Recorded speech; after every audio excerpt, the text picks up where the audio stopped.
បាទចឹងយើងមកមើលលំហាត់យើងតាក់ទងជាមួយនឹងលំហាត់ x ឧទាហរណ៍ទីប្រហែលបាទឧទាហរណ៍ទី 26.6 subtracting isotope អោនិកាយអញ្ចឹងយើងមើលប្រធានរបស់យើងបាទនៅក្នុងលំហាត់នេះគឺវាពាក់ព័ន្ធជាមួយនឹងមេរៀនដែនរបស់យើងបាទហើយលំហាត់នេះក៏ល្អដែរបាទសម្រាប់យើងត្រៀមប្រឡងបាក់ឌុបអីបាទគីឡូគេផ្លាស់ប្ដូររបៀបចេញគេចេញលំហាត់នឹងមួយមកបាទព្រោះលំហាត់ហ្នឹងដូចជានៅក្នុងសភៅប្រធានវាដូចគ្នាហ្មងនៅក្នុងសភៅជំនួយបាទភៅជំនួយរបស់ក្រសួងអប់រំណាបាទហ្នឹងហើយអញ្ចឹងប្រហែលជា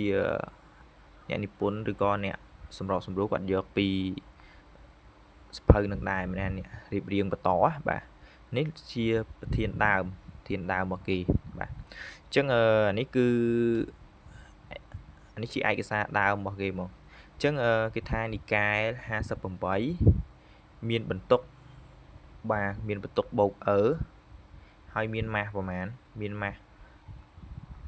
អានេះគេឲ្យម៉ាសវាមកហ្មង 9.62 កណ្ដប់សេគុណដក26គីឡូក្រាមហើយត្រូវបានពន្លឿនបាទក្រោមផសង potential គឺ 3.00 គីឡូវ៉ុលហើយមានលំងាកនៅក្នុងដែនម៉ាញេទិកដែលមានតម្លៃរបស់យើង magnetic field magnetic field របស់យើងគឺតម្លៃ 0.120 Tesla អញ្ចឹងសំណួរ A គឺគេឲ្យរកអីគេបាទគេឲ្យរកកម្មកំណោងរបស់និកាយហ្នឹងបាទអញ្ចឹង B គឺគេឲ្យរកផសងកម្មបាទផសងកម្មរវាងនិកាយ58និងនិកាយ60គេសន្មតថាផុសធៀបម៉ាសរបស់វាគឺ58ធៀបជាមួយនឹង60បាទអញ្ចឹងដើម្បីដោះស្រាយលំហាត់នឹងបាននេះឥឡូវយើងមើល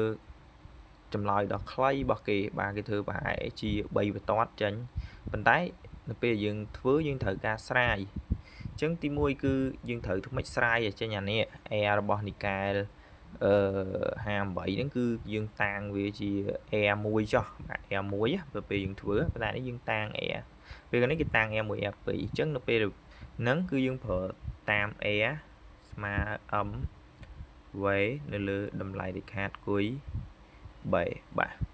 ប៉ុន្តែគុយយើងវិជ្ជមានយើងដាក់តម្លៃដាច់ខាតក៏បានដែរអញ្ចឹងបន្តមកទៀតគឺ v យើងអត់ដឹងទេប៉ុន្តែយើងប្រើតាមទ្រឹស្ដីបត់កំណនឹងធម្មពលមក W ស្មើអីគេ W វាស្មើ data k បាទបន្ទោស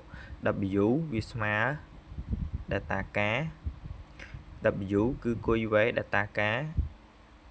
វាផ្លាស់ទីវានៅស្ងៀមហើយបានពន្លឿនក្រោមតង់ចង់អញ្ចឹងវាមានលបឿនដើមមកយើង0អញ្ចឹងនៅសល់អានេះ V អញ្ចឹងយើងទាញរវេគឺរឹស2គុយ V នេះលបឿនយើងសេ V តូចនៅលើបាទនៅលើ m អញ្ចឹងមានន័យថាយើងយកអាហ្នឹងទៅជំនួសចូលទៅក្នុង m v លើគុយ b មកយើងបានរូបមន្តប៉ុណ្ណឹងបាទ a គឺស្មើរើសជា 2m data v បាទនេះគឺគេតាំងវា data v នៅលើគុយ b ការ៉េបាទយើងជំនួសលេខចូលបាទអញ្ចឹងគុយ 2m data v 3000 V គុយបាទ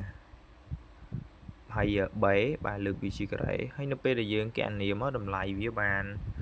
0.501 ម៉ែត្របាទអញ្ចឹងយើងគេឲ្យផុសធៀបម៉ាសអញ្ចឹងគឺយើងយកអាផុសធៀបម៉ាសហ្នឹងបាទជាអីគេបាទ air 2នៅលើ air 1ស្មើរើសអំពីលើ m 1បាទហ្នឹងវាទាញចេញពីលក្ខណៈនេះហេបាទអញ្ចឹងនៅពេលយើងទាញ air 1 air 2ហើយគឺយើងយកវាមកធៀបគ្នាមកគឺវាជាប់ចឹងដូចគ្នាទេបាទអញ្ចឹងនៅពេលអាហ្នឹងគឺយើងអាចយកទៅស្រាយបានណាបាទយកទៅស្រាយទៅមានន័យថាមិនន័យថាយើងមានអានេះអញ្ចឹងឧទាហរណ៍ថាយើងតាំងវា air 1ស្មើរើសនៃ 2 m 1 data v នៅលើគុយ b ការ៉េបាទអញ្ចឹងយើងទីលើកអង្គទាំងពីរជាការ៉េមកហើយយើងទាញ m 1បាទហើយលើកអង្គបាទបើវា air 2 ដូចគ្នាដែរគ្រាន់ដូរជា m 2ឯង bà đài chùm nâng data vé phao son phần share với đôi kia chân nộp bê nó cứ dương giờ mà vi thiệp kia máu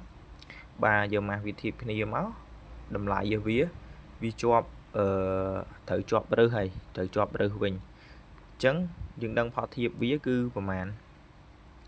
anh ấy ha nhưng đạo chỉ học vĩnh cư học sắp nơi lơ màn là này vinh và Nikai học sắp nơi lơ Nikai ham bởi vinh chân nó bên pha thiệp em mùi lơ em pí mà chỉ mùi nâng mùi cho sâu nằm bờ chân ba dương ti ở em pí cứ việc côn vinh cứ việc côn với nhé bà cứ việc côn vinh chân nó bên nó cứ dương côn chỉ mùi nâng em muối nó bỏ Nikai ham bởi dương bàn phèm sâu cho phèm bởi đọc mạch chân pha son cám cứ em pí độ em mùi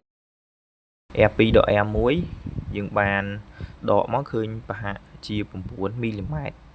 អញ្ចឹងលំហាត់របស់យើងមានតែប៉ុណ្្នឹងឯងបាទអញ្ចឹងយើងអាចយកទៅធ្វើបន្ថែមទៀតតបាទអូខេ